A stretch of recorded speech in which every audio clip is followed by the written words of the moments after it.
ভাই একটু ঢাকা মেডিকেল পর্যন্ত দিয়ে আসেন ভাই, জালটা খোলেন। ঢাকা মেডিকেলে দিও ভাই, এটা খোলেন।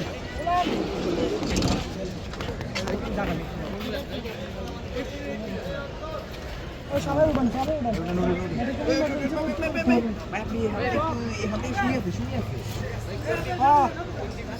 ভাই বসান বসেন, ভাই বসান, ওনারে বসান, ফিটে হেলাম দিয়ে বসান, বসান ধরেন ভাই, উঠেন উঠেন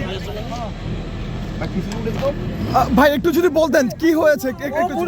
ওর মাথার ব্যথা, না খেয়ে আছে তো মাথার ব্যথায়, ডাক্তার নাই, ডাক্তার নাই, ইমার্জেন্সি মেডিকেল টিম নাই, ও মাথার ব্যথায় ঘুরে পড়ে গেছে, চোখ খুলতে পারতেছে না, পায়ের উপরে ভর করে দাঁড়াতে পারতেছে না। হ্যাঁ ভাই, আর কে আছেন আসেন। এখন কোথায় নিয়ে যাচ্ছেন, কোথায় নিয়ে যাচ্ছেন এখন? ঢাকা মেডিকেল নিয়ে যাচ্ছি ভাই।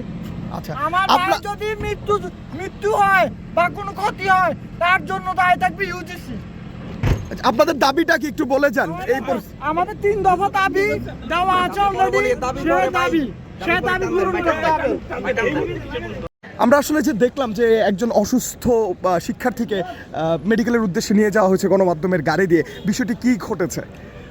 ছেলেটি সমাজবিজ্ঞানে 18 ব্যাচের ছেলে। ও গতকাল সকাল থেকে অনশনে আছে, ও না খেয়ে আছে।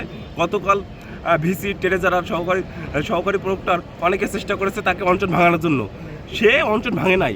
সে বারবার জিজ্ঞাসা করেছে আমি অসুস্থ, ঠিক আছে, আমার বন্ধু আছে, তারা ভাইরা আছে, তারা অনশন করে আছে, তারা অনশন ভাঙে নাই, আমি কোনোভাবে ভাঙবো না। সে এখনও পর্যন্ত অনশন ভাঙে নাই। তো এখন এই অবস্থায় সে সচিবালয়ের সামনে এসে গেছে। এখন সে মানে কোনো রকমে থাকতে পারতেছে না, সে মারাত্মক অসুস্থ হয়ে পড়েছে। এই অবস্থায় আমরা মিডিয়ার কার্ড নিয়ে আমরা ঢাকা মেডিকেলে পাঠাইছি। আচ্ছা, আপনাদের মূল দাবিটা এই মুহূর্তে আসলে কি? 3 দফা আপনারা যে দাবি দিয়েছেন, এই মুহূর্তে আপনাদের অবস্থানটা আসলে কি?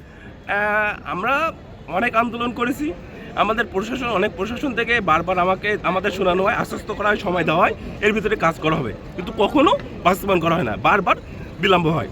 তো আমাদের দাবি হচ্ছে যে আমাদের বাধা কোথায় সেটা আমাদের ডিরেক্টলি উল্লেখ করতে হবে। বাধা কোথায় আমরা ছাত্র শিক্ষক সবাই মিলে সেটাকে সলভ করার চেষ্টা করব। আমাদের এখন দাবি হচ্ছে যে অনতিবিলম্বে সেনাবাহিনীর কাছে কাজ হস্তান্তর তো করতে হবে। বাধা কোথায়, সেই বাধা ভেঙে দ্রুতই এই সেনাবাহিনীর কাছে হস্তান্তর করতে হবে। আরও দফা ছিল যে বাণী ভবন এরকম হলে এরকম ছাত্র ওঠানোর প্রক্রিয়া শুরু করতে হবে, এরকম আমাদের দাবি ছিল। এখন আমাদের যেটা মারাত্মক দাবি হয়ে পড়ে গেছে, আমাদের যেহেতু অনশনের একটা আন্দোলন শেষ পর্যায়ে, আমাদের এখন দাবি হচ্ছে আমাদের দাবিগুলো মেনে নিতে হবে যত দ্রুত সম্ভব, নাহলে আমরা অনশন ভাঙবো না। কি হবে? মূলত 14-15 জন কাল সকাল থেকে অনশন শুরু করেছিল, এটা আমি বললে হবে না। তারা যারা অনশন করে আছে গতকাল থেকে এই পর্যন্ত তারা সবাই মিলে সম্মিলিতভাবে ডিসিশন নিবে, কেউ একা ডিসিশন নিবে না, আমি একা ডিসিশন দিব না, সম্মিলিতভাবে ডিসিশন আসবে, তারপর আমরা বলবো। এই মুহূর্তে আমরা কিছু বলতে পারতেছি না এই মুহূর্তে। জি, ধন্যবাদ।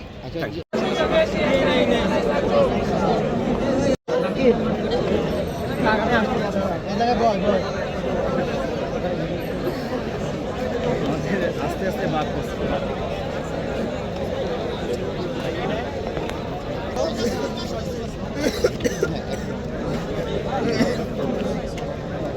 এখনো কি